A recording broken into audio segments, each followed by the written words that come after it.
सर्वेभ्यः नमो नमः। कथमस्ति? सर्वे प्रसन्नाः सन्ति? अद्य वयं पठामः सूक्ति मौक्तिकम्। सूक्ति सु प्लस उक्ति। सु सुष्ठु, उक्ति कथन, अच्छे कथन, अच्छे वचन, अच्छी बातें। मौक्तिकम यानी मौक्तिक, मोती, जेम्स, है ना, जो कीमती पत्थर है उनके समान, मोतियों के समान सुंदर वचन। ठीक है ना? जैसे मोती सुंदर होता है, कीमती होता है, वैसे ही सुंदर वचन, कीमती वचन जो हमारे दैनिक जीवन में काम आने वाले हैं। प्रस्तुतो अयम पाठ है नैतिक शिक्षां ददाति। नैतिक शिक्षां ददाति। अत्र किंचित श्लोकाः सन्ति। केचित् श्लोकाः सन्ति। ते श्लोका भिन्न भिन्न ग्रंथेभ्य उद्धृताः सन्ति। अलग अलग ग्रंथों से लेकर के कुछ इंपॉर्टेंट श्लोक, कुछ इंपॉर्टेंट सूक्तियां अस्मिन् पाठे अस्ति। सदाचार्यस्य महिमा, प्रियवाण्य आवश्यकता, परोपकारिणां स्वभाव, गुणार्जनस्य प्रेरणा, मित्रताया लक्षणं, स्वरूपं, सत्संगति इत्यादि विषया अत्र सन्ति। तेषाम् अस्माकं जीवने महती आवश्यकता अस्ति। इन सभी गुणों की हमारे जीवन में बहुत आवश्यकता है। तो उन गुणों के विषय में हम पढ़ेंगे, और केवल पढ़ना ही नहीं है, धार्यतां तेषां, उनको अपने जीवन में धारण करो, प्रयोगम करो, तदेव पठनम सार्थकम भविष्यति। तो प्रथमं श्लोकः अत्र अस्ति मनुस्मृते यत्नेन संरक्षे वित्तम् एति च याति च अक्षीणो वित्ततः क्षीणो वृत्ततस्तु हतो हत। वृत्तम, वृत्तम अर्थात व्यवहारम, आचरणम, चरित्रम, यत्नेन प्रयत्न पूर्वकम, संरक्षेत रक्षितव्यम। चरित्रम प्रयत्न पूर्वकम रक्षितव्यम। वित्तम एति च याति च, वित्तम अर्थात धनम, एति आगच्छति, याति च गच्छति च। धनम आगच्छति गच्छति च, परंतु वृत्तम वारं वारं न आगच्छति, चरित्रम वारं वारं न आगच्छति। स अतः अस्माकं कर्तव्यम् अस्ति प्रयत्नपूर्वकं वृत्तं संरक्षेत, रक्षितव्यम्। अधुना भवति किम्? अधुना भवति मनुष्यः धनं रक्षति, धनं रक्षति, चरित्रस्य चिन्तां न करोति। अतः कस्य चिन्ता कर्तव्यं? चरित्रस्य, आचरणस्य चिन्तां कर्तव्यं, यत्नपूर्वकं तस्य रक्षणं। परन्तु वित्तस्य रक्षणस्य आवश्यकता नास्ति। वित्तं तो आगच्छति गच्छति च। अक्षीणो वित्ततः क्षीणो, क्षीणो अर्थात निर्धन, निर्धन जनः, वित्ततः धने, धनात्, धनात् निर्धन व्यक्ति अक्षीणो भवति, अर्थात धनवान भविष्यति, धनवान भवति। धनेन क्षीणः व्यक्ति, धनेन क्षीणः, धनेन निर्धन व्यक्ति धनवान भवितुं शक्यते, परन्तु वर्ततः तु हतो हतः। यदि वृत्ततः आचरणेन निर्धन व्यक्ति हतो हतः वारंवार मृत्युं गच्छति, वारंवार मृत्यु अवस्थां प्राप्नोति। अर्थात आपने इंग्लिश में भी एक करेक्टर कोटेशन सुना होगा, if money is lost nothing is lost, time is lost something is lost, and character lost then everything is lost. तो यहाँ करेक्टर के बारे में बताया गया है कि हमें अपने चरित्र को प्रयत्न के साथ रक्षा करनी चाहिए। हम करते क्या है? धन की रक्षा करते हैं। धन तो आता है और चला जाता है, फिर आ जाता है, फिर चला जाता है, लेकिन चरित्र ऐसा नहीं है। चरित्र एक बार ही नष्ट हो गया फिर वापस नहीं बनता है। चरित्र एक बार खराब हो गया, दूषित हो गया तो वापस अच्छा नहीं हो सकता। तो दूसरी लाइन में क्या कहा है? क्षीणो विदतः, विदतः क्षीणो अक्षीणो। धन से निर्धन व्यक्ति धनवान हो सकता है, परंतु चरित्र से हीन व्यक्ति वापस चरित्रवान नहीं बन सकता है। चरित्र से हीन व्यक्ति तो हतो हत, बार बार मृता है, बार बार नष्ट हो जाता, ऐसा इसका अर्थ है। अतः चरित्रस्य रक्षा कर्तव्यम इति अस्य श्लोकस्य अर्थमस्ति। वित्तम एति, वित्तम प्लस एति अत्र संयोगः अस्ति, संधिना अस्ति। वृत्ततः स्तु, वृत्ततः प्लस तु, ये हो गया। अन्यं किमपि अत्र संधि भवति। अक्षीणः वित्ततः,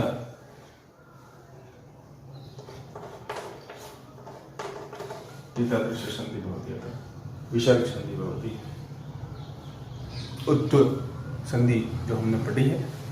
ओके, अग्रिमे श्लोकः वयं पठामः। श्रूयतां धर्म सर्वस्वं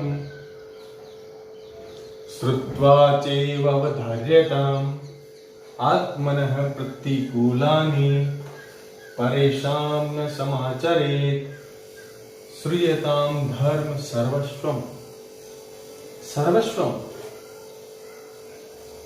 सभी के धर्म, श्रूयताम धर्म को सुनना चाहिए। श्रुत्वा चैव अवधार्यताम, श्रुत्वा चैव अवधार्यताम, सुनकर के ही धारण करना चाहिए।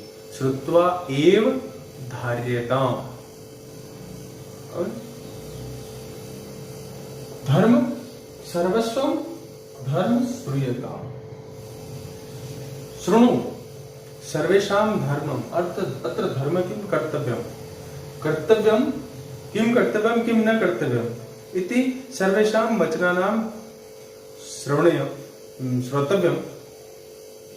श्रुत्वा च अवधार्यताम, श्रुत्वा तत् सर्वेषां वचनं श्रुत्वा एव किम कर्तव्यम किम न कर्तव्यम इति अवधार्य। आत्मन प्रतिकूलानि परेशान न समाचरेत्। यह आत्मन प्रतिकूलानि विपरीतम अस्ति, जो यत् स्वयमेव कृते प्रतिकूलानि सन्ति, अनुकूल न सन्ति, विपरीतम सन्ति, परेषां न समाचरेत्, परेषां अन्येषां प्रति न आचरितव्यम, न समाचरेत् इति कथनमस्ति। यत् किंचित मम प्रति अनुकूलम न अस्ति, मम कृते उचितम न अस्ति, तत् व्यवहारम परेषां प्रति न कर्तव्यम इति अस्य श्लोकस्य अर्थमस्ति। अतः श्रूयतां सर्वस्व कर्तव्यम, परंतु स्वविवेकेन एव अवधार्यताम। सुनो सबकी, करो मन की। सबसे सुनो, लेकिन जो हमें उचित लगता है अपने विवेक से सोच करके देखिए कि ये उचित है या नहीं है। वो कैसे पता चलेगा कि ये जो भी काम करने जा रहे हो वो मेरे लिए अच्छा है या नहीं है। मेरे लिए अच्छा है तब तो वो सबके लिए अच्छा है, तो उसके साथ ही वैसा व्यवहार करना चाहिए। मैं आपसे कैसा व्यवहार पसंद करता हूं, जैसा मैं आपके साथ करता हूं। मैं यदि आपसे प्यार से बात करता हूं तो आपसे भी प्यार से ही बात करने की अपेक्षा रखता हूं। यदि मैं आपको गाली दे के बात करूंगा तो आप भी तो गाली दे करके ही बात करेंगे। तो ऐसा व्यवहार होना चाहिए। मुझे अब सोचना चाहिए कि मैं यदि किसी आदमी को कष्ट दूंगा तो मेरे लिए उचित है या नहीं है?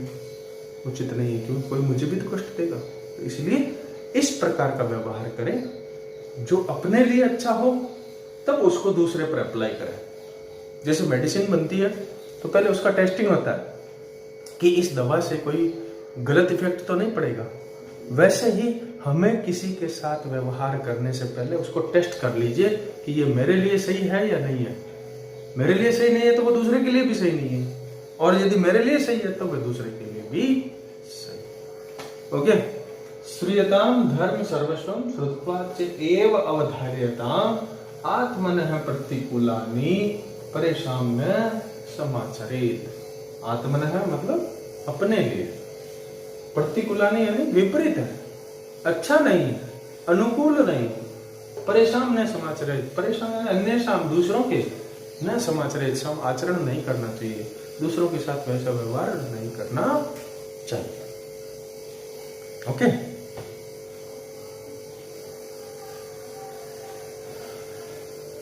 अग्रिम श्लोक अस्ति चाणक्य नीति।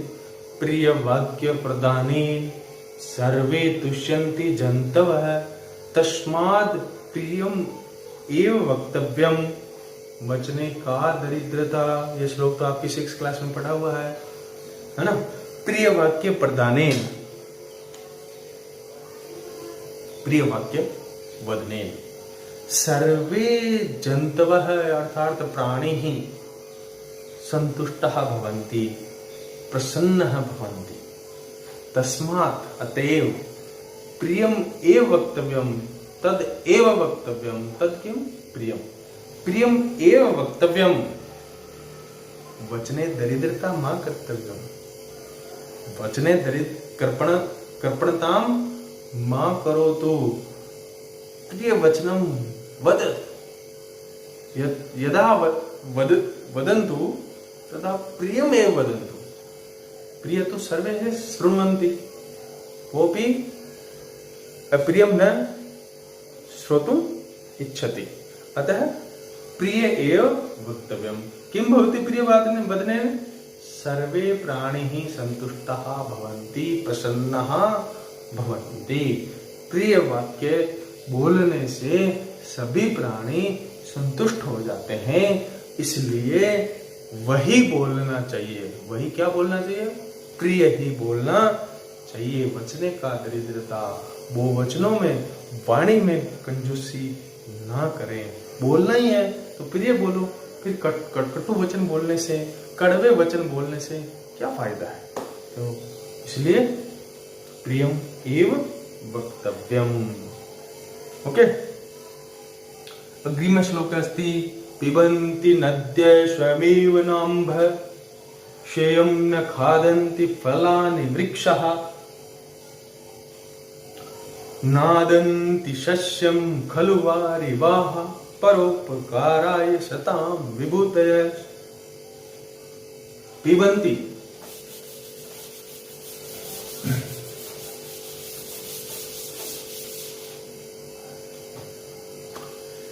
पिबन्ति नद्यः स्वयमेव न अम्ब, न अम्ब, न यानी न प्लस अम्भ गुण संधि हो गई।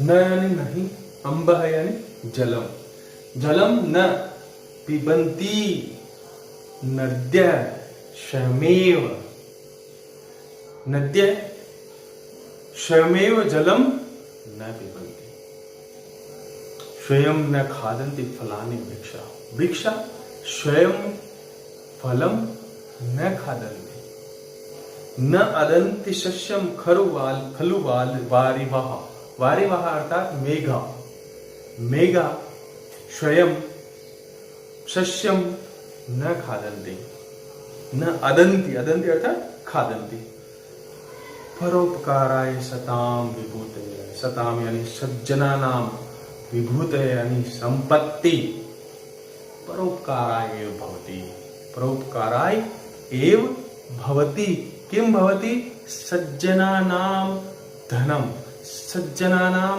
संपत्ति, ओके, सज्जनानां वस्तूनि किमर्थं भवति, परोपकाराय भवति। यथा उदाहरणम् अत्र अस्ति, नदी सजल वहति, जलेन सह वहति, परंतु स्वयं जलं न पिबति।